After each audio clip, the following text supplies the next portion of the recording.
This is Dr. Andrew Rimby. Thanks for joining us here in the Ivory Tower Boiler Room. If you don't know, you can get all of our episodes ad-free on Patreon, patreon.com/Ivory Tower Boiler Room. All of Mary's true crime episodes ad-free, video episodes ad-free from the ITBR interviews. Also, follow us on Instagram, please. Ivory Tower Boiler Room. I like to put a lot of exciting arts and culture clips from the podcast, you know, TV shows, films that we've discussed. TikTok is Dr. Andrew Rimby. Long story, the Ivory Tower Boiler Room one. Got taken off by TikTok because it was too salacious and scandalous, in my opinion. But I might be just having an Oscar Wilde complex there, thinking, that I was causing such a sensation on TikTok. So please rate us on Apple. It really, really helps. Review us. If you're on Spotify, you can rate us there too. YouTube, please follow our YouTube channel. Please like the video, share it with your friends, your community. The only way that I can keep giving you all free, exciting podcast episodes is because of the reach of the podcast. So rating us, reviewing us, it really, really does help. Also, shout out to Sean, our intern, who, if you see the cover art, you see the edits of the podcast, that's all Sean. So amazing work by Sean.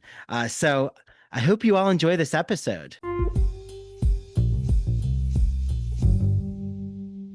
Hi, everyone. Welcome back to the Ivory Tower Boiler Room.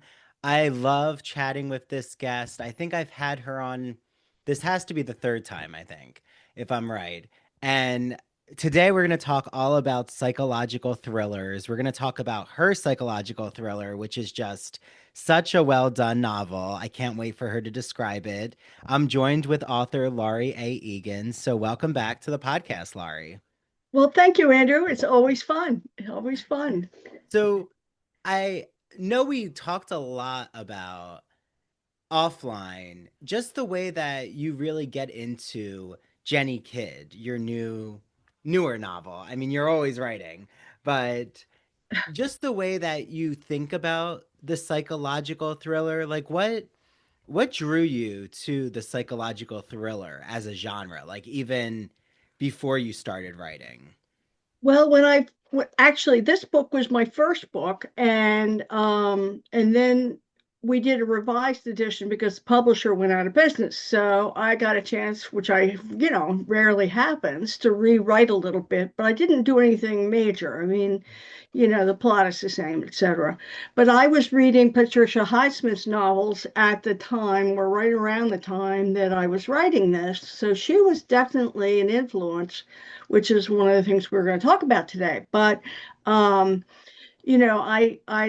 love the way she creates suspense. There's this feeling of her characters are just sort of hanging out, innocent, naive types, and then they get slowly ensnared and in the web of a sociopath or worse. Yeah. And so she really was, I think, probably one of the original people to do that kind of a format and that kind of psychology.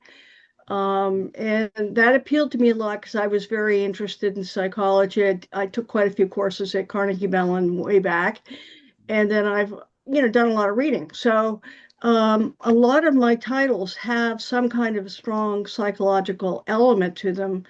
A friend of mine who I went to college with, he just said, I have a new book out called Morally the Very Best Bassett Had, and it's a comedy. And he said, nobody dies in this book. What's the matter with you? So, No, you set this precedent now. yeah. But So this was just always been a fascination with, my brain. I'm really interested in how someone's background contributes to them being one of these characters, and then how they act out on them. And Patricia Highsmith, in my humble opinion, was a sociopath. mm, And wh- I don't know that she acted out on a lot of her feelings, but they were definitely there. She was really obsessed with murders and fraud and stalking and all of these things. And some of them she did herself, like stalking. In Mm. fact, that the movie Carol, which was originally The Price of Salt, um, there is some stalking going on. She did have this happen, and she fell in love with this woman who came into, I don't know whether it was Bloomingdale's or where it was, but it was in New York City. And then she went and stalked her, took the train and went wherever she was in Connecticut or whatever. Mm. So that was one of the times when she actually um, behaved in a fashion that her characters do. Yeah, So well, yeah. I was just watching before coming on with you, rewatching Carol, and something I really noticed is this Patricia Highsmith has such a fascination, whether it's the talented Mr. Ripley, Carol, Strangers on a Train, Mhm. with queer paranoid obsession. And Mhm. like you're saying, like ensnaring someone in a web. It feels that she does such a nice job of exploring those elements, but like you said, there's also troubling baggage in her personal Yes. biography with Yes. that element. Yeah. She had a tough growing up period. Her parents divorced 9 days before she was born. Her father took off, and she didn't see him again until she was 12. And her mother quickly remarried and moved to New York City with her new husband when Pat was pretty small. And then they moved her eventually to the city. So there are real abandonment issues going on here.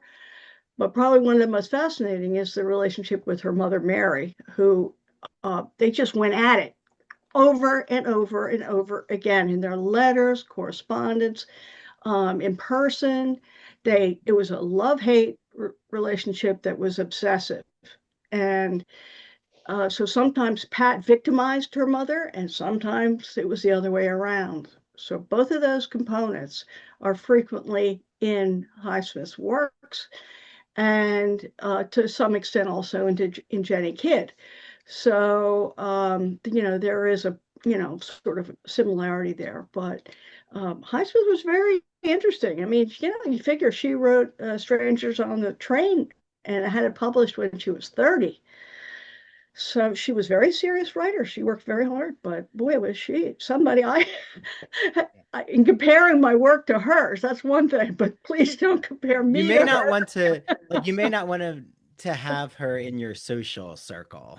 I don't think I would enjoy her very much. In fact, the this book that I just finished, Yeah. which was um, That's a it. bio by Joan Shenkar of Highsmith, the beginning of it says she wasn't nice. She was rarely polite, and no one who knew her well would have called her a generous person.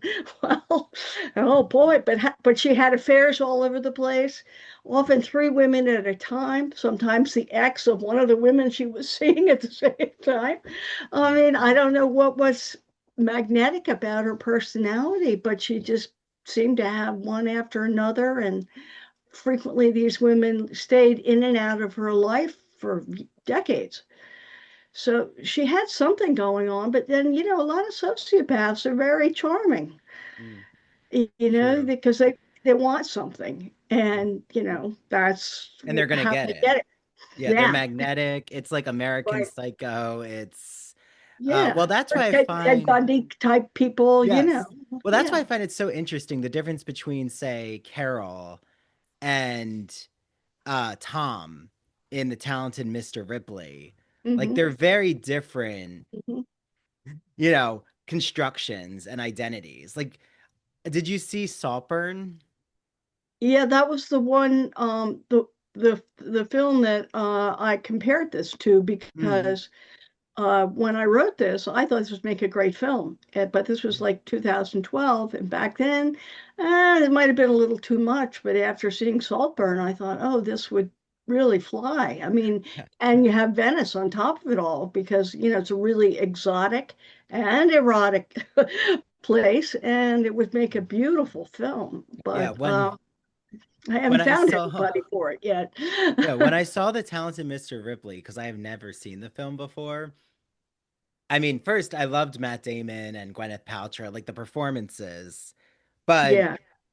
it is such, I mean, it's such a troubling film, but also like how Hmm. someone steals someone's identity, and that to me is what made Saltburn so compelling. Hmm. And it seems like we have an appetite for this again. You know, like your book, Jenny Kidd, comes at such a ripe time. I mean, you said, right, it's a revised edition, but the psychological thriller is really understood now in culture. Like maybe Hmm. the way it wasn't in 2012. Like I think that's before Gone Yeah. Girl. And, that was pre-streaming when, we're constantly getting a fodder of these Harlan Coben, novels on film and, all of the BBC films.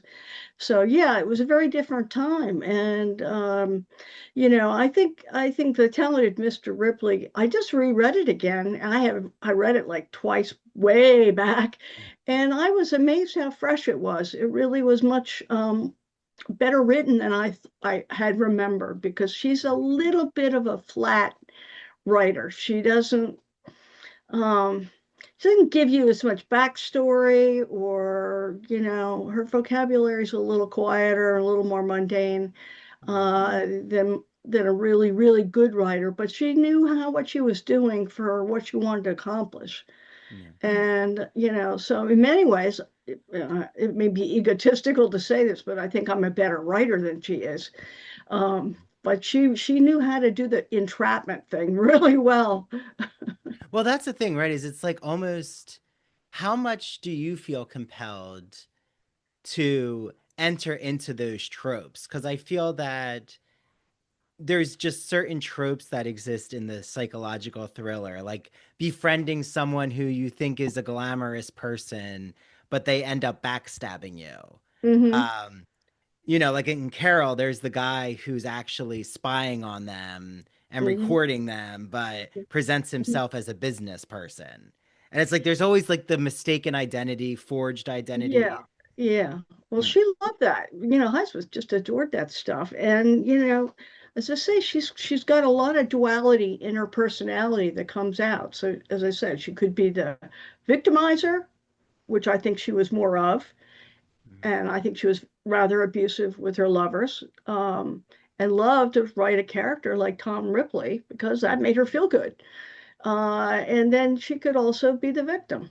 She understood, I think, both emotions, and as a result, she got it. She knew how to put those two together. And I don't know. For me, I've written about monomaniacs or stalkers.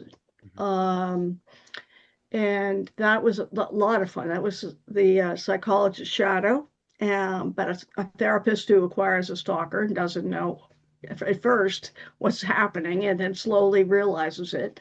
And then, I've written about a book about a boy with dissociative identity disorder, multiple personality, Jack and I, and a whole bunch of murderers. And different kinds of people. So I think that that's something that fascinates me. I just like to know how they tick. How would they behave? mm, Because what I like to do, and there's a line, I don't know if I can find it, that Pat said, she really let her characters run. She would know sort of what they're going to do, but not how they're going to do it, mm, and she wanted to just see what they would do. And that's very much the way this book was written. I didn't quite know what the ending was going to be. I hadn't worked it out, but I knew where I was sort of going. But I let the characters have free reign.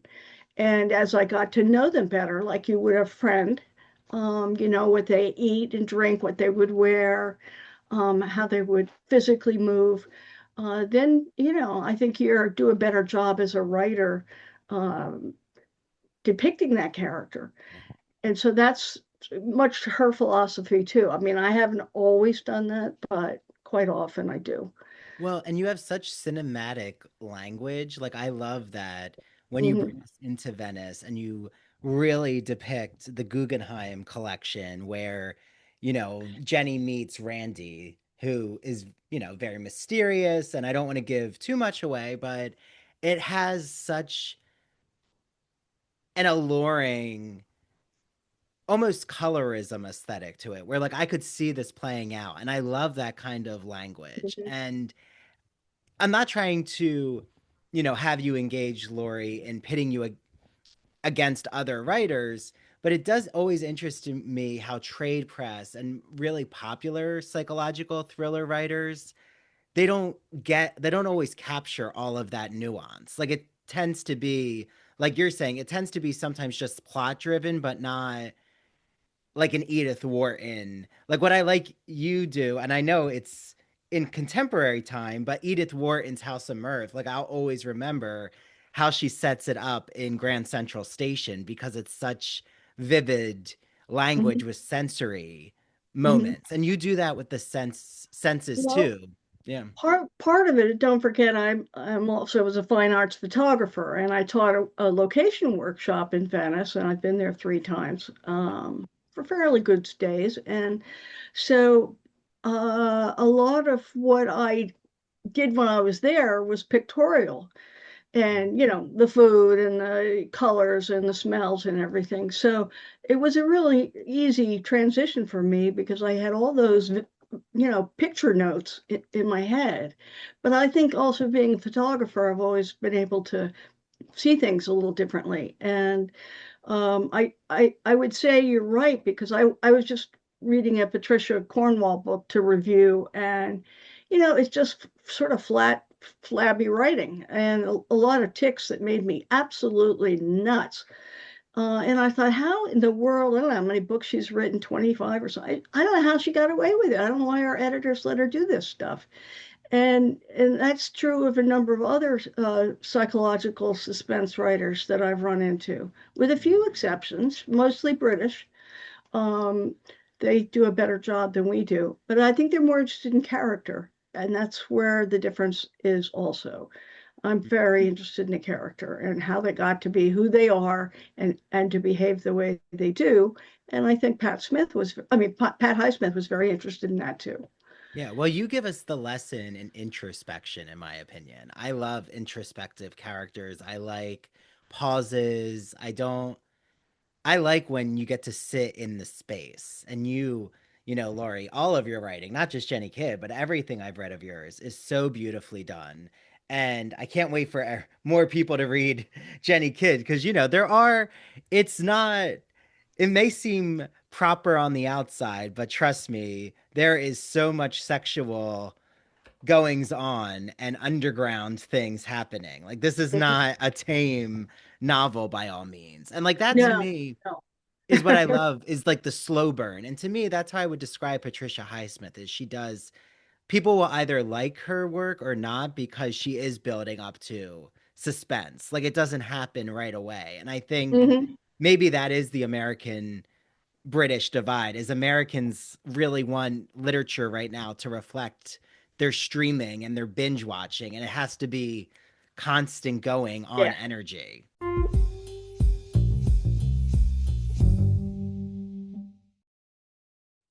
The spring season is here, which means there's a new issue of the Gay and Lesbian Review called Victorian Times, all about my favorite period of literature, the 19th century. And you'll see a rugged Walt Whitman on the cover and the dandy Oscar Wilde. Well, guess what?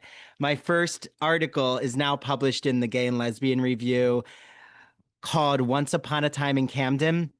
It's the intro to my book, which looks into their queer literary relationship, but also Whitman and Wilde's homoerotic poetics, and specifically what Whitman does with male same sex desire before the category of homosexuality even existed. Like, how did he even express this in his poetry? Well, you'll have to read my book to find out. book coming soon. If you know of a publisher, let me know. I'm shopping around right now. But this Victorian issue is so special with the Gay and Lesbian Review.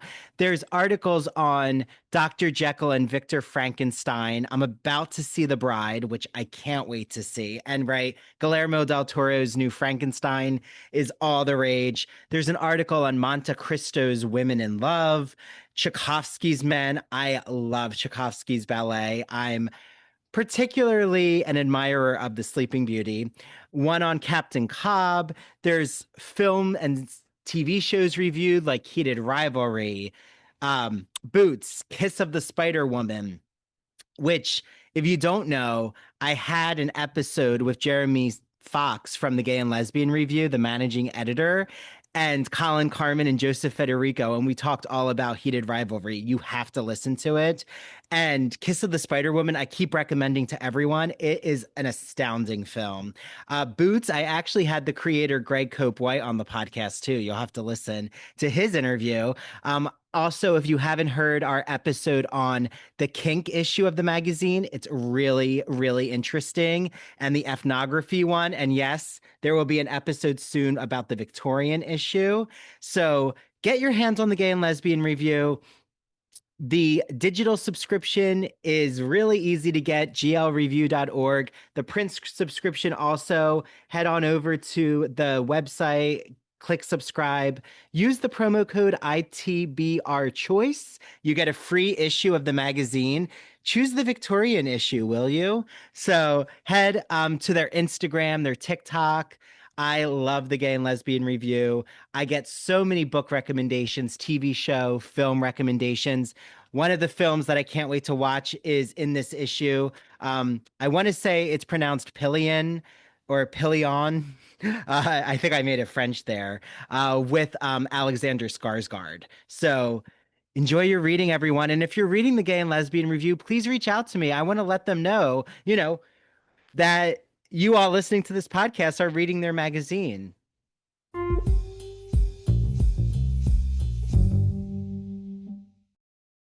Now that the spring semester is here, I am so excited to let you all know about a publisher, an independent publisher that's celebrating 40 years of great books called Broadview Press. I love Broadview Press. I have so many of their editions of classic literature like Wuthering Heights, which is coming out soon, and it's our book club choice. And they have so many academic books for instructors and for students and the general public. So I've had so many exciting guests on, from guests talking about The Wonderful Wizard of Oz, guests talking about vampire literature, horror literature. I'm looking at you, Jeffrey Andrew Weinstock, whose book actually just came out called Horror Theory. Look it up. And I cannot wait because I have two exciting guests coming on soon.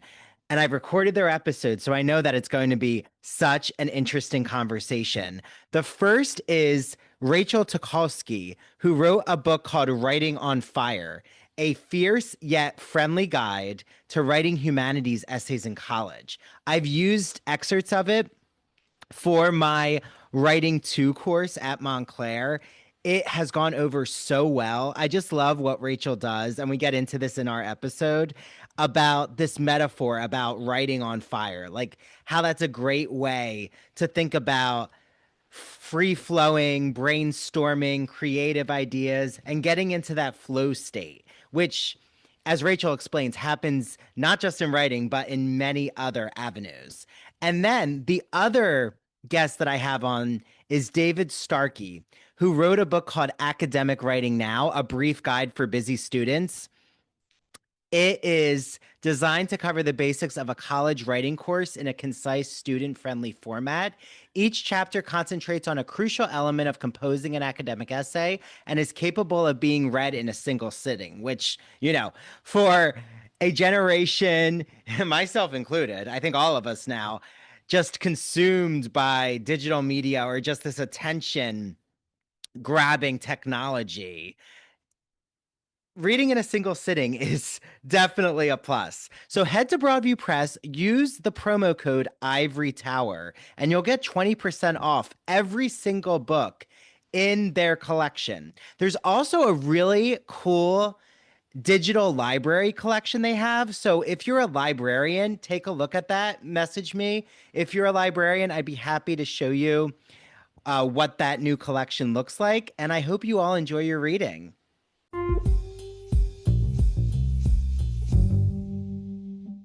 Yeah. Well, even though she's an American, she was born in Texas in 1921. Um, but she was never really that popular in America because I think her aesthetics were much more in tune with France, Switzerland, Germany, England, but particularly the French culture, I think, appealed to her a lot. Not the food. She hardly ate anything. She was an alcoholic, a smoker, and probably, as I say, not somebody I'd want to spend time with, but um, she had something. But I think she was very European in a lot of her ways. And so I think things that were okay there, but not okay here. She had trouble sometimes getting American publishers, particularly like the New Yorker constantly snubbed her for her short stories. And, but she was published very widely in Europe and was a real star there. So I do think there's a real difference, and I tend to be more character driven in my work, and I think I've got a little more of a European mentality than maybe some American writers. And, she was lesbian too. And that was back, in the 20s, 30s, 40s, 50s, when this wasn't such a good thing to be in this country in particular. But in France or Germany, it wasn't such a big deal. So she felt more comfortable there.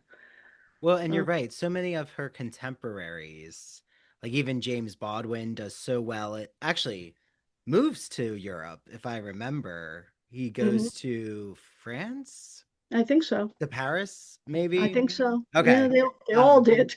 yeah. And well, Gertrude Stein, like Virginia Woolf's Orlando. I mean, there's like such an experimental thing that happens Hmm. in Europe with sexuality so much earlier than America. Like the only Yeah, one, I mean, The City and the Pillar with Gore Vidal, I feel like anything that does have any kind of same-sex element ends in tragedy.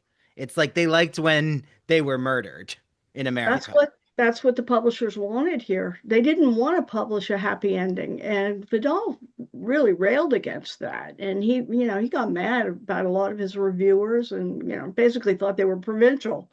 But he never admitted. I don't think he ever admitted he was gay, although it was pretty obvious. uh, but he's a wonderful writer, and his essays are tremendous. Yeah. I wish he were around today. He'd probably have a heart attack and die all over Yeah. again. I know, right? So many Uh, thinkers and writers, I don't even know if they would be able to predict or digest the no, no. kind of But chaos yeah, politics. yeah. So I don't know. Highsmith, I found one quote that I loved, that she was sort of what was it? I'm see if I can find it. She was a brewing, spewing volcano of toxicity and revenge fantasies, convinced that dark forces were in her blood. And Mm, apparently, somewhere along the line, she was at a bar in a hotel, and the psychiatrist was sitting talking to the owner, and he pointed to Pat and said, "You do know you've got a psychopath right over there," and he hadn't talked to her, but he picked up on this behavior. I don't think she was a psychopath. I think well, I don't know, but I know she was at least a sociopath. Had very shallow emotions, no empathy really. She would fake it, but she wasn't empathetic mhm. towards herself. Yeah, I mean, yeah, but not towards other people. So Well, and what's the end of her life, Lori? Like, how does she end pretty her? sad at the end. She deteriorated from the alcohol, the poor eating habits, and the drinking. And I think she died of I think it was lung cancer or something like that, Oh pulmonary wow. problems, and or heart. But she finally built this sort of mausoleum kind of building in Switzerland where she died, and it was a very forbidding building. No windows in the front, hardly at all. Looked very off-putting, but there was, I think, either an inner courtyard or something like that. But she Hmm. still had a lot of friends from her early days. She maintained through letters and correspondence and visits a lot of people that, you would have thought they would have said enough already, go away. Yeah, but and I feel like without her, like without Patricia Highsmith's work, what kind of TV, film, like because I feel that there's so many shows in our current moment that I could like point to and say, Hmm. that's Patricia Highsmith inspired. I mean, we Yeah. talked about Saltburn, but I think even The White Lotus is a Yeah, I mixture think, of Agatha Christie meets Patricia yeah, I mean, Highsmith. I think those two are probably the most influential, Edgar Allan Poe and Totally. also, yeah, but I think Christie, of course, Christie is the grande dame. But yeah, I mean, she does the sort of enclosed setting, murder in a mansion kind of thing. Yeah, yeah. The Uh, Knives Out element. yeah, but what that allows her to do is to keep control of all of her characters. So the reader knows who's there. Yeah. And so then we have to read through and try to figure out who done it. And that I have to say is a very nice setup. I have done that a few times because it makes it a little easier. One of the toughest things are cell phones because everybody knows where everybody is, and they're communicating every little twitch of their brain, and I set everything before cell phones. Well, so when did you set Jenny Kidd? Like, what's the time period roughly? 2000. Oh, okay. Okay. So apparently, I think, as I recall, Jenny does not have a cell phone. And her father, who is very domineering and wants her to be a banker like he is, um, has constantly undermined her artistic talent, which is pretty serious. And so he gets her a landline in Venice because so he wants to be able to talk to her. And, so we don't have a computer or a cell phone here. So, you can't go look up stuff. And I really prefer that because that way people have to think, and that allows you to, look into their perspective and what they figure out versus what they can go and look online. So yeah, this was set in 2000. Well, and I love that because I'm practicing more conscious uncoupling technology. I don't know what the official term is, but just conscious unplugging. There we go. Hmm. And I do feel like the social media sphere feels so real. Like, of course, I love to publicize the podcast and things like that. But when you're away from it for a while, you realize, wait, like that's there in its own space. I have my own agency in my life. Hmm. This doesn't have to overtake my psyche. Like, no one is really trying to, in everyday life, they usually don't say, well, where were you on social media? Like, I just feel like it becomes this artificial Yeah, society. that's an And addiction. it is. You That's get what you like a say. dopamine addiction and rush every Yeah, time you're on yeah, it. yeah, But yeah. then it ends. And then And you have it to begin it again.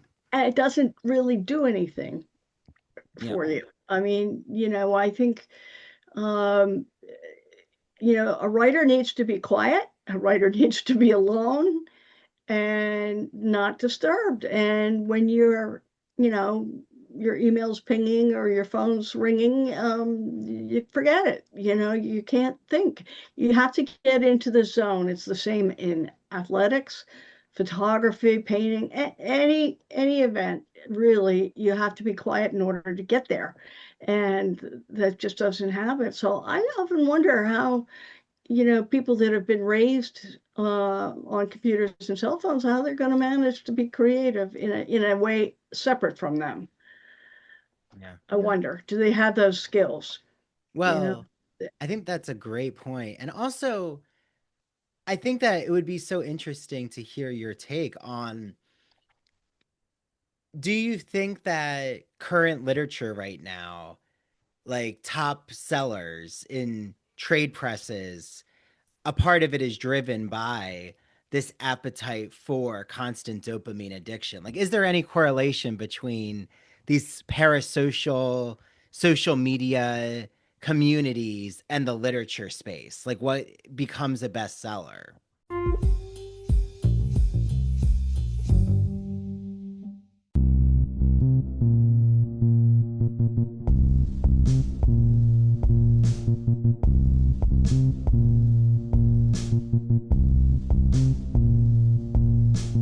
Welcome to Severed, a podcast week dropping new episodes every Monday. Severed True Crime and Severed Paranormal episodes deep dive into murder, mysteries, and the otherworldly in a concise format.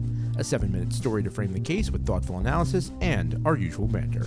We sometimes find the lighter side of darker cases. We offer 3 spin-off shows, Severed Strange Stories, Severed Haunted You, and Severed Serial Killers that highlight the unusual to lighthearted topics from the digital dumpsters of true crime, haunted universities, and the minds of madness like Ted Bundy and Jeffrey Dahmer. We are your co-hosts. I'm Harry Chambers. And I'm Drew Hudson. Listen on all major podcast platforms, including Rogue Media Network and Radio Garden State. Follow us on Instagram at severed_podcast.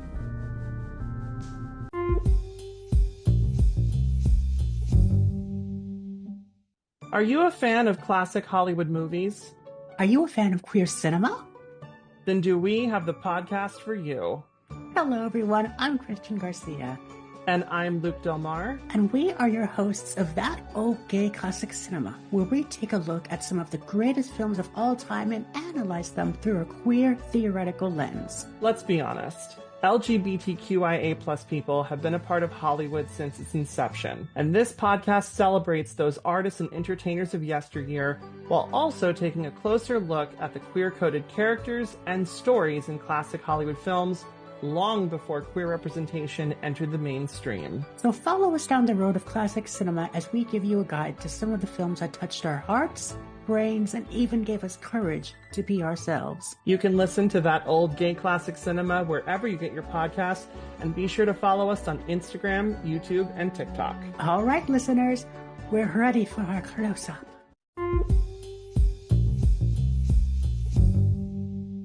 We want a fast fix.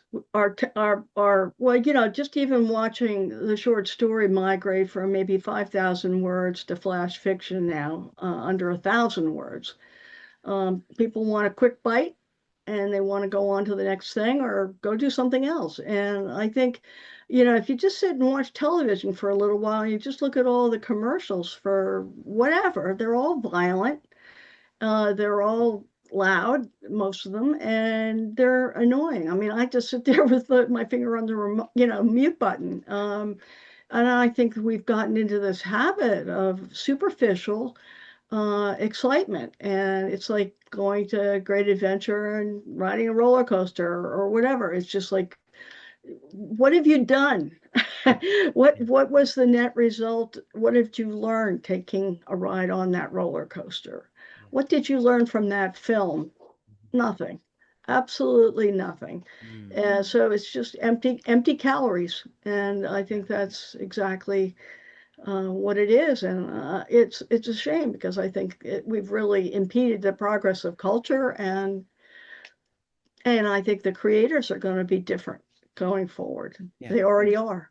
Yeah. Well, and in setting Jenny Kidd in 2000, and in Venice, but also we've talked a little about the museum space and these different physical spaces. I also feel every time now, like, I really seek out a new bookstore, or I was talking to you about New Hope when we celebrated my grandma's Farley's bookstore is the 101st best. birthday. I love Farley's, Yeah. yeah. And that, like, sitting in yesterday, I saw the play Messy White Gaze, which was very funny. And, teaser, we're going to have the playwright on the podcast. But after that, like, even going to hang out with friends at these gay not clubs, but bars, Flex and Atlas, mostly like queer men. and I was with my husband. But it's like even just socializing and talking and networking, I feel that there's I feel almost that there's this push right now to not frequent arts and culture spaces, but instead to silo yourself in an online space. Hmm. And that worries me because there's so much joy out of going to an art museum and just reflecting and thinking and sitting in the silence. And I think that we're losing a lot of the young generation. Like, I love bringing my students to those spaces for extra credit because even the public library is such a joy. And I think Hmm. we've lost the joy of arts and culture institutions. And I mean, in my opinion, I would argue it's also a strategy from the current administration to delegitimize arts and culture spaces. So, like, the push isn't really, our culture isn't really being pushed into those spaces. PBS is just going under. I mean, Mhm. that is a horrible thing. The Washington National Opera, where I work one evening to photograph Placido Domingo there. That they're leaving the Kennedy Center. And, you've got a president who is just absolutely 100% uncultured and doesn't have any idea about any of it and doesn't care. And he's not interested in education. He's not interested in anything really except numero uno, and that's it. So, I think he was popular in part because of his attitude, uh, the anti-coast, the anti-New York City, San Francisco mode, where the intellectuals hang out, or going after Harvard and Yale and Princeton. That was an anti-move. It's all a part of it, and his followers fit right in that slot. And unfortunately, he's done a lot of damage, and I agree with you. I think he picked up somehow on the psyche of the United States, particularly the middle of it, and we have changed. So Well, and do you feel, last time I talked, or maybe the first time you came on, we talked a little about, for those listening, if they don't know, like, you used to work for Princeton University Press. Like, you know, do you feel that there is such a falsity about is there such a thing as an intellectual elite? And if so, what does that look like? Like, is there a huge group of intellectuals who are trying to make others feel less than? Because I mean, it's not something I'm necessarily observing, but you know, it's there because the university presses are still in existence, but a lot of their income comes from libraries, hmm, university libraries. I mean, when we would publish 500 copies of a book, my guess is 350 of them went to libraries. yeah. So I think there's still that sort of insular kind of area of professors and academics and scholars and researchers that are still, plowing away. But I think it's gotten tighter and smaller, and their work doesn't get past their little milieu very much. And but again, this is a real change. I very am concerned. I mean, just watching, as I say, all these commercials on television, all these dinosaurs chasing after people, and just ridiculous. It's stupid. I mean, there's no character development. You don't care. You're just watching action and color and noise, and that's all it really is. And a lot of our books are turning into that, unfortunately. But Well, it feels very like Fahrenheit 451 yes, in a way. yes, Um, yes. but yeah, like where they're just staring at the screen and there's no analytic critical reasoning happening. Hmm. Like load into a trance. Well, I think we could also say that there is a real brainwashing cult-like behavior going on that has captured the Mhm. country into a spell. And Uh-huh. having critical thinking is going to poke holes in that and break the spell. So, yeah. You can't do both. No, no. Well, so like where do you think literature right now, like if you go to your local bookstore, you know, or the library, like is there anything that's being published where you feel that American authors or just global authors, they're doing a good job of showcasing? Like is there any genre that you think is really thriving right now? Well, I'm just reading, I think it's my last Kate Atkinson book, and I was so tired last night, but I couldn't put it down. I was laughing, because she's funny.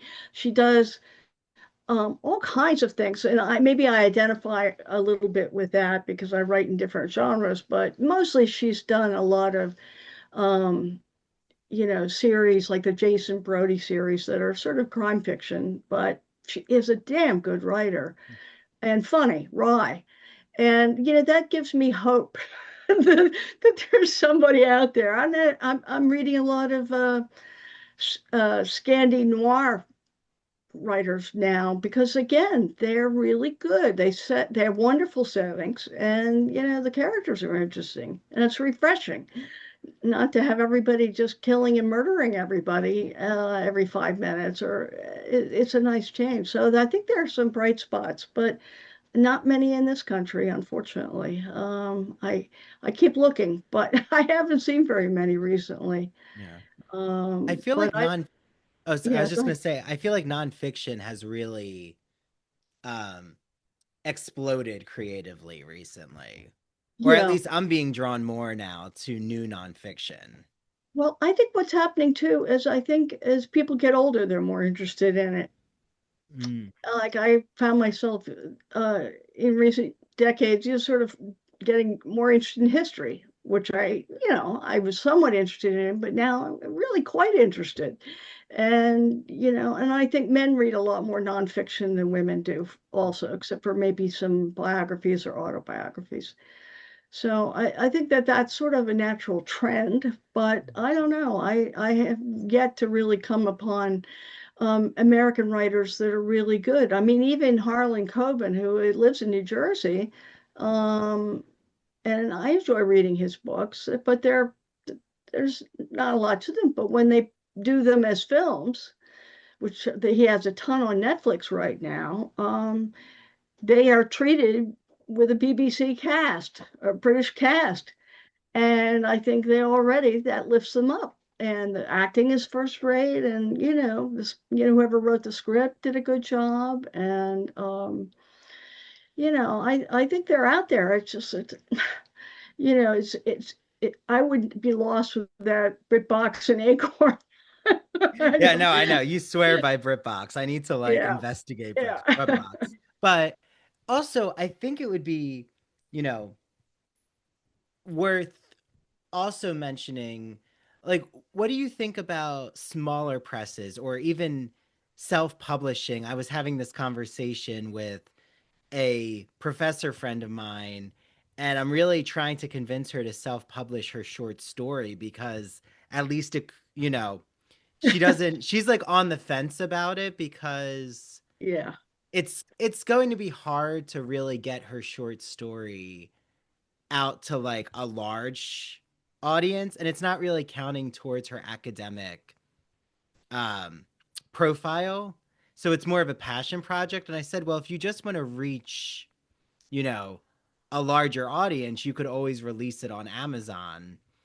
So I don't know. There's different feelings about Like, whether or not self-publishing allows for more creative liberties in storytelling. I don't really know that it does. And I've been told by many bookstore owners that they won't allow any self-published books in their store. Mm, And one of the first questions when I do a reading, somebody will invariably ask is, did you traditionally publish this or is it self-publishing? And that is coming across to me as a writer saying, if it's self-publishing, it's not as good as mm, because you don't have any judge, so to speak, that the publisher, or the whoever's the acquisitions editor is applying to. I think there are cases where nonfiction is useful.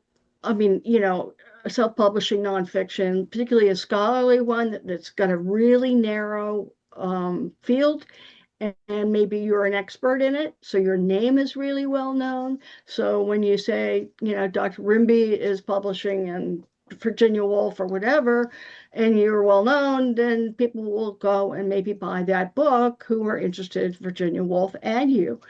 But not so true with a fiction writer because they're not well known. And even if your friend has published in literary journals, which is a good thing, and I would recommend it because my two collections, almost every one of the stories was published in a journal. Um, that helps, but I would be very wary of self-publishing. There are enough small publishers that you could find somebody to do it. Yeah. Um, is this person uh, lesbian or is she straight? No, no, What, she's straight. Yeah. straight? Okay. Well, there are a lot of good presses. Short stories, on the other hand, are more difficult in general to publish as a collection Yeah. because people don't read them as much as they read full-length work. Yeah. Which is funny because it sort of seemed like they would, because they're short attention spans. You'd think they would look at one story, 10 pages, and then they put it down, and the next morning they'd come and read another. But it doesn't seem to work that way. I don't understand it, but Yeah, uh, but I think that's, well, how about the difference between, like, say, Spectrum Books, who brought out, Jenny Kidd, the revised edition. Like, Spectrum Books, correct me if I'm wrong, Laurie, but they really value LGBTQ voices or yes, these kinds of narratives. yeah, and um, they also have an imprint, Enigma Books, Mm. which is not necessarily LGBTQ. It's mystery or suspense, because Andrew May, the publisher, really loves that, and he also really likes sci-fi and a couple of things that. But he's really got a pretty broad-minded view, and he's been extremely kind to me because he's really allowed me to go wherever I want to go, which is everywhere. So he's been really a great guy, and I'm so fortunate to have um, come into contact with him. He's just a lovely man, personality wise too. So I think but he's not going to be for everybody. And I think he has published some short stories, but I think you know, and there are some good short story writers. Laurie Osland is one in this country, and her wife Anne Rafe is also, but they've both done novels too. And I just finished one by Vishwas Gaitandi, who is Wait, no, I'm having him on the I, podcast. I told him to Oh, contact you. thank you. Oh, Yeah, yeah, I love his work too. yeah. He's really good, and he's a good short story writer. So that would be. I would really try to get a traditional publisher. There are a lot of them out there that you're not going to make money, but as you said, she's more interested in getting her work out, and as much publicity as she can generate herself. That's what you have to do with a small publisher, Yeah. because they just don't have a budget for promotion particularly. So Yeah. that's the big difference between a trade house Yeah. Well, like, network. Yeah. and I love the, like, Alcov, Acorn, Spectrum Books. I mean, there's so many great small presses that Mhm. I work with too, with their writers, like, on the podcast. But yeah, like, once, of course, I've had authors who are with HarperCollins or Penguin, Mhm. But I I think that what's really nice is having a mix of both as a reader. Like, because sometimes I find the small presses, they have more of those, like, very layered narratives. And I'm not Mhm. saying all trade press books don't do that, because there are some, right? But Sure. I don't want to, like, you know, talk down about authors I've had from trade, like, big publishers Yeah. who have written really layered narratives. But, a lot of their questions that come from Penguin, for example, is, well, how are you going to market this to a bigger Hmm. demographic? How can we change, maybe edit this narrative a little to fit more of a formula? Yeah. Hmm. So it becomes like a publicity Yeah, question. and the people that were really famous publishers are all retired or dead by now. Most of them, there are only a handful left, and so as a result, the people that really were innovative in their day for 50 or 60 years are gone, and that's also true with a lot of the literary journals. So you're really getting a younger crowd in, which is great and fine, but I think that you're right that they're a little more attuned to how many books can you sell. I mean, it's always been the case, but they would still take a chance on a really well written, interesting book. Now it's getting tougher. Yeah. I mean, when I first started, I got a lot of interest from agents, but then they would finally say, this is a mid-level book, which I was thrilled to hear until I realized that they weren't going to pick it up unless it was a thriller or, something like that. But they said the writing, everything else was great. So, that's one reason I went and looked in Britain, because I thought, well, there's still a little more old school publishing over there, and it's true in France too, I think, in Germany. So I think you have almost a better chance with some of these people, and they may treat you a little better too while we're at it. Yeah. Um, Well, and I think that what's you know exciting too is where social media, like, there are things I know that you enjoy about it. Like, I know we kind of did a whole dissing on it, but like what I love is when I discover a new author on social media and I add them to my mhm, TBR list. And like on TikTok, even, and Instagram, there's a lot of promotion going on from younger writers, and like some of them, they're just selling through TikTok, like, doing promotional campaigns. And I mhm. think, you know, writers now, would you say it's true? Writers now, really, a lot of them have become their own publicist in a They way have that to. wasn't before. They have to. Mhm. But you've got to remember too, there are so many more writers out there than there used to be, because when you had to type a manuscript and then copy it maybe, and then send it by mail to a publisher and wait for the publisher to read it and come back, that was labor intensive. And now anybody who can type thinks they can write a novel. And unfortunately, this has crowded, agents' desks and publishers. And so, that's why I think it's even more important to have some kind of a thumbs up for a writer from a publisher or an agent, because I think that helps. Otherwise, people don't know where to go in terms of, what is this, a quality book that was self-published or not? The suspicion lies there that it may not be. Like they'll say, well, why didn't you get it traditionally published if it's good enough? That's Yeah. a good question to ask. Unless it's something like a family history, or, something that's obviously just limited to a small group of readers, that's a different matter. But I would encourage your friend to go out and try to find somebody there. If she goes to poets and writers, there's a section of small publishers in there. You can Mm. put in your main genre and subgenre, and they will spit them out, and with the links and everything. And there are a lot of other places you can go to, that are excellent.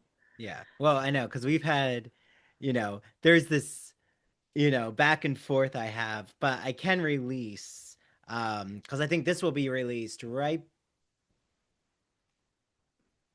beginning of March. I don't know. Probably when you're hearing this, it's either the end of February or the beginning of March. But my new article, that Laury has been privy to, like what I've been doing with my dissertation, is I have my first published um, piece of the dissertation. I have other articles out there, but it's the first from my dissertation from my intro, and it's now in the Gay and Lesbian Review, which I'm so excited about You because should be. You should be very happy because that's a great, great source for you for the future.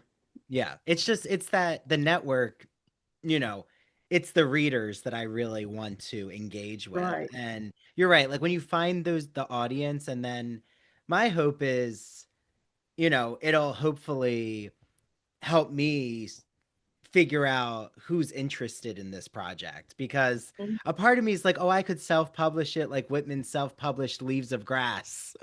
But also Yeah. Whitman, had his own things that he was going through why he self-published. But yes, I think you're right. And sometimes I think it's that, like, what do you say to writers out there? It's that patience game where you just want everyone to read it right away. And like maybe that's also a temptation to self-publish, is not only not knowing who to contact, but just wanting to let go of your project instead of sitting with it. Yeah, I think, but it's about patience. You're right. I mean, I think you'll do a lot better. As I said, before to you, University of Wisconsin's got a really good program, and I bet they would be interested. And, but there are a lot of other publishers that would be too. And, be it a university press, which is an obvious place, if you can find one that would be up your alley. But there are a lot of other places I think that would too. And, maybe look through the Gay and Lesbian Review for who's publishing what books, see who the publishers are. And, then you can say, well, my article, which is the introduction to my book, just appeared in this journal, and I saw your book being advertised, and I thought you might be a really good publisher to approach. Now, that would earn you a lot of brownie points. Tells them about what you did, but also that you were looking and curious, and that, I think that would be a very good thing to do. Yeah, no, thank you. That's Yeah. very good advice. And yeah, and I think also I needed to kind of, after such an intense writing experience, and I'm sure you felt this too, sometimes there's nothing wrong with you putting like your work aside for a year. I started focusing on other, jobs that I was working on after my PhD, and then kind of let it sit there. And now I've returned to it with fresh eyes. And I'm like, oh, well, that's what I really fell in love with when I wrote this, was Hmm. this part of it. And, you know, that I don't know if I would have wanted it to have come out right away. And I think there's always a little waiting period, specifically with academic books. I think it's always true. I mean, and unfortunately, very few fiction writers do that, and very few um, lesbian writers do that, unfortunately, and you can see it right away. If they had just gone over their manuscript another 10 or 15 times and waited a little while, got more feedback from other people that are sophisticated, I think that would have, it's always a good idea. Yeah. And I find all kinds of things that particularly in a more complicated plot, you find mistakes that you made Oh, and I that know you how you you see feel. the first 25 times, and then all of a sudden, it's like, Well, oh and I know how no. you feel, Laurie, about Oh, mistakes in a like hate it. um trade press, big time publisher. I know it Yeah, it makes yeah. you, I know it makes me Ooh, also uh once you see one mistake, I just think, oh, there's gonna be more mistakes. hmm. And it And can distract your reading experience. I mean, yeah, we try to teach students now, grammatical mistakes aren't the it's not the main thing I'm focused on. I'm focused on their argument, but I will say if you have multiple grammatical mistakes, your argument is going to be weakened because your reader is now questioning your credibility. exactly. And So that's it does matter. for a reader, you have to believe that the author knows what he or she is is doing and is an authority on whatever it is the subject is. And as soon as you start getting a crack in that, you've lost the reader. And poor punctuation, poor grammar, or just lazy verbs, lazy nouns, things like that, repetitive structure. Those things just will really put a dent in the sense of authority for the reader, and that's a bad thing to do. But I see it a lot, unfortunately.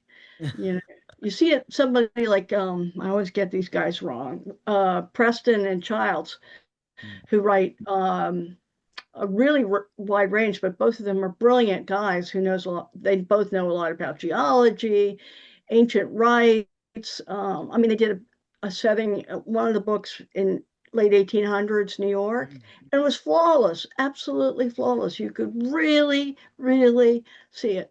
And every time I read one of their books, I feel like, okay, you know what you're talking about, and that's so exciting. And they always bring home the bacon. They always know what they're doing. And I but there aren't that many that are like that. So Yeah. they're good. Yeah. They're a good writing And there team. are great, like even, Laurie's written in the romance genre, like there are really interesting. I mean, I don't tend to read a lot in um popular romance, but I do read. I love thriller and psychological thrillers. So that's why like Jenny Kidd is so exciting for me because it is my favorite genre. But um I find that it's very interesting how these niche bookstores are popping up. So it's great that there's now more romance bookstores, there's now horror bookstores. Heated rivalry, which I'm going to talk about on the podcast with my husband and others. That has really taken off, but my concern is always okay, if this might be the first time someone is like re-engaging with literature again. Great, what's next for them? Are they going to pick up a new, are they going to try to read more in that genre? Are they going to cross into other genres? I don't know if necessarily, like, say, reading The Housemaid, which, right, she's like a very popular thriller writer right now. And I haven't read anything by her, so I can't I make haven't either. assumptions. Yeah. And I do want to read The Housemaid just to see how it differs from the film. But are more people going to pick up thriller novels because they're reading a novel that is now a popular film? It's like, are people going to read more classic literature because Wuthering Heights is coming out as a new film in Mhm. February? I think they do. I think it's sort of backwards promotion, but I think they do. I mean, I absolutely think so. Yeah. I mean, I read all over the place, but I do find I'm happiest when I'm in psychological suspense or that kind of a novel. Yeah. Yeah. I As I say, mean, I'm starting a classic novel book club at our library here in Secaucus, which I can't wait for. And they're actually, I polled the town and I'm like, how many of you are interested in reading a classic novels? And there was like a pretty decent, I think maybe 20 yeah, people so far, which even if I had like 5 people in the book club, I would consider that a win. And yeah, I do yeah. think, I always love just challenging myself to read more widely or reread or return to a genre I used to really enjoy because Mhm. you know teaching, there's certain genres and books that are right in front of me, and the things that I used to widely read I have to really um force myself to give my the time to that, and that's why I love having conversations with you, Laurie, because you're so wide in not just reading but your writing style, which is Yeah, a I breath of yeah. fresh air. Yeah, I have fun, and it's just it's a pleasure for me. And people say, "Well, why do you go to so many different genres?" And I think of my mother, who was a really fine painter. When I was growing up, she kept saying, "Well, you can only do one thing at a, and do it well." And I said, "No, we used to get into arguments about it because I was very interested in the visual arts as well as writing, but writing was my first passion. And she was very much, you do one thing and do it well. And a lot of writers, that's the way they approach things, and that's fine. It's just not me. I tend to really go all over the place. And, I've written a gay comedy. This is a comedy, the Morley book. But then I've written, as you say, I guess one romance, maybe two, but a lot of other ones too that are very Short different. stories. And some of You've them, written plays. I've written a play, Lovely. which was just published in my last collection, Contrary. And I wasn't sure if I wanted to do that play because I hadn't done one before. And I was like, so I gave it to two of my toughest, most reserved readers. Hmm. And they give me, I said, yeah, publish it. And Is Andrew it liked going to it. be performed ever, Lori? Because I think that would be really interesting. I Or a I sent stage it to the reading. New Jersey Rep Theater in Long Branch here, but they take a year to get back, and they do a lot of local theater, but yeah, I haven't found anybody to take it. I think it would be a very good play, and it'd be an inexpensive one to do because you basically have two main characters and then two smaller characters and more page, place setters, and I think that would be really an interesting play. You just need, two good actresses. Yeah, even at a college campus, it could be Well, that's interesting. what I was thinking too. I was thinking because I know Brookdale occasionally does some plays, but a lot of them do famous plays. They don't do new stuff. But So even in that's their well, we'll talk offline because okay. I have Yes, some, there would definitely be an interest at like Seton Hall. There's going to be and I'll send it out to you and everyone here listening. But there's going to be a Walt Whitman play that I really have fallen in love with I the didn't know he questions wrote a that are play. being asked. Yeah. And it's like all about just connecting Whitman's time to our current crises and asking about Whitman's America and the warnings that like his poetics provides. So the playwright Sarah Vanderschaff is going to bring it to different colleges. So we had worked together, and she's going to come to Seton Hall. So I do think that there's an appetite, definitely. Like I was, We'll talk yeah, about we'll it. talk about it because I Yeah. do think plays right now that there's a lot of gatekeeping at a professional level Mm, that new works I really think do really well in a public space like the public park mhm. amphitheaters in staged readings in So, campuses. summer house Yes, summer production. stock, exactly. Yeah, Hmm. yeah, yeah. Yeah, Well, and I think Jenny Kidd would make a great film. I do too. It just kills me. I had I guess he was a producer in Hollywood who was pretty well known. I can't remember his name now, but I checked him out and he called me and said, listen, I'm interested in it. I don't know how he got a hold of this was the first edition. But again, he thought it was just a little too edgy for that time period. And he was probably right, but he really liked the story and he saw the cinematic possibilities because you really do feel like you've had a trip to Venice, whether you've Yes. been there or not, or if you haven't been there, you want to go there Oh, could after you reading do the me a book. favor and read, Yeah. Lori? Could you read your synopsis to everyone? Oh, okay, I sure. would love for them all to just hear what they're in store for. Okay. While spending autumn in Venice, a young American artist, Jenny Kidd, hopes to create a portfolio of paintings to launch her career and establish her independence from her tyrannical father. At the Guggenheim collection, she encounters Randy, a colorful British woman who invites her to a masked ball at the Palazzo Barbone. There, she meets the seductive Caterina Barbon and her brother Sebastiano, who entice Jenny into a world of glittering facades that cloak sexual perversion, art forgery, and murder.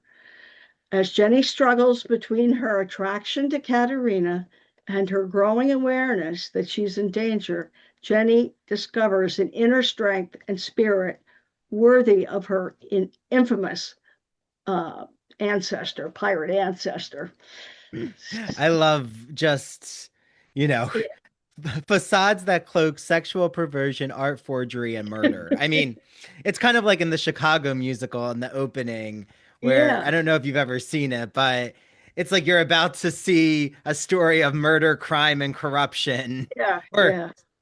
and sex is always thrown in there. But I think it's just fascinating what you do with Jenny Kidd, and like even tying her last name like to the Pirate. pirate ancestry is And she's just the fabulous. opposite. She's a naive young woman. And I think the other thing that's really fascinating me about Venice is it's so beautiful. It's such a great city, lush, elegant.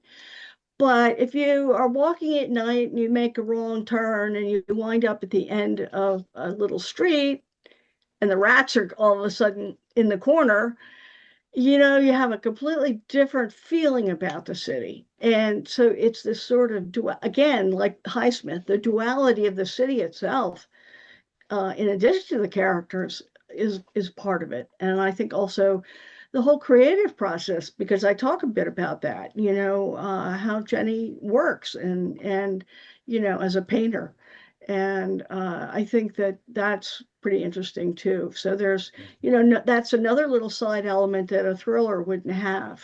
They Yeah. would just skip right over that. Yeah. Well, if anyone's listening and are looking for books to turn into a film adaptation, Jenny Kidd would be Yeah, fabulous. I think Emerald Fennell definitely could do something interesting with it. I tried to find where she was, but I couldn't get any place to write to her. She'd be mm, perfect. I know. Well, if we somehow get in contact with Emerald Fennell, I'll Okay. make sure. I know Emerald Fennel. I'm really eager to see what happens with Wuthering Heights, but you Oh, know, she's gonna do what? She's the one. she's the one. Oh boy, that's gonna be a dark one. Yeah, yeah, Not to say definitely. that it isn't already a dark story, but yeah. Yeah, yeah. So, I also love too just how you take a city like Venice, and it reminds me of how cities have character, cities have personality. They like New York City to me, it's not the most beautiful city, trust me.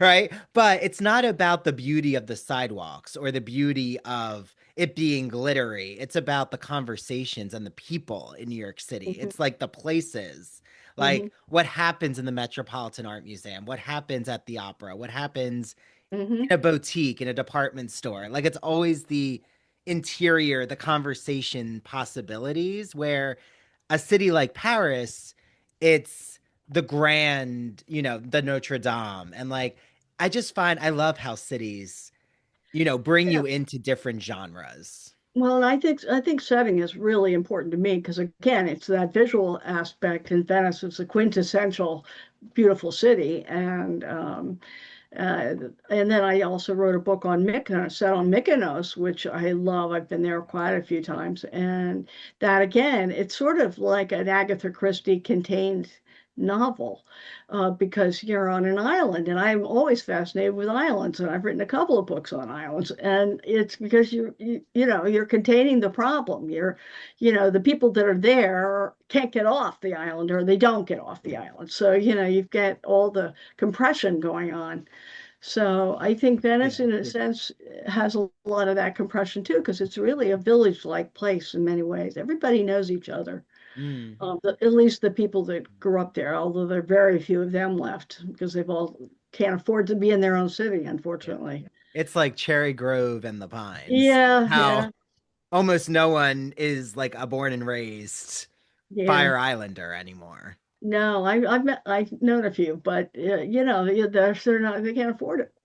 Yeah. You know. Yeah. Well, it's like New York City. Everyone has moved to North Jersey or, Yeah, you know, further and further Long Island. Everyone right. just starts to, or they're in your area now, like in Monmouth Yeah, County. because we have the ferry coming from New York City, and after the hurricanes and then COVID, a lot of people moved from the city here.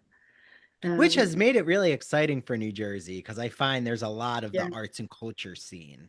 Yeah, it's now in perked so up many since I towns. grew up here, and I mean, even the restaurants are finally better. I mean, that's what I always used to hate about Princeton. They were awful for so many years, and now they're really good. Oh yeah. But it takes a while. I would always go to New Hope in Lambertville if I wanted to go out for dinner. Oh, that is funny. Yeah. No, it's funny because now Princeton's dinner scene is like, Yeah, it's almost exciting. Michelin star restaurant quality at some Yeah, places. yeah, yeah. Yeah.